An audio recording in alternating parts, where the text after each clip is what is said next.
अरे, तू पण त्या कॉकरोच टीममध्ये आहेस का? असा प्रश्न मला सकाळीच विचारून झालाय. पण माझं उत्तर होतं, की मी कुठल्या टीममध्ये का असायला पाहिजे? मी तर पत्रकार आहे. सगळ्यांनाच प्रश्न विचारणं, सगळ्यांनाच क्रिटिसाइज करणं, ॲनालिसिस करणं हेच आपलं काम आहे. कुठल्या पार्टीमध्ये जाणं नाही. तर आता आजच्या आंदोलनाबद्दल आपण बोलूयात. आज कॉकरोच जनता पार्टीचं हे पहिलं-वहिलं आंदोलन होतं दिल्लीच्या जंतर मंतरमध्ये.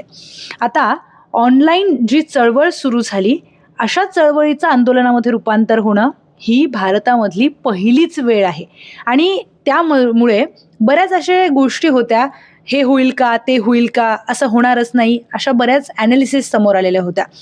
अभिजित दिपके यांना विमानतळावर उतरल्याच अटक होईल असं ते एका इंटरव्ह्यूमध्ये म्हणालेले होते.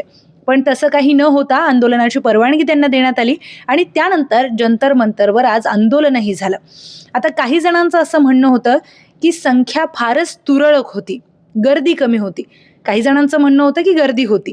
आता तसं ॲनालिसिस आपण केलं तर त्यांच्या अकाउंटवर 22 मिलियन फॉलोवर्स आहेत. म्हणजे 2 कोटींपेक्षा जास्त फॉलोवर्स आहेत आणि त्या मानानं प्रत्यक्षात म्हणजे ग्राउंडवर संख्या तेवढ्या प्रमाणात नाही दिसली. पण दुसऱ्या बाजूने जर आपण विचार केला, तर एका ऑनलाईन चळवळीचं रूपांतर या आंदोलनामध्ये झालं, प्रत्यक्षात झालं. काही हजार का लोक होईना तिथे आले.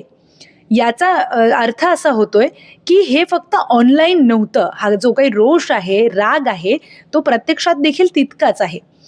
यानंतरची काही मुद्दे आणखी समोर येतात, की काही गंभीर विषयांवर त्यांनी चर्चा केलेली आहे, जसं की धर्मेंद्र प्रधान यांचा राजीनामा.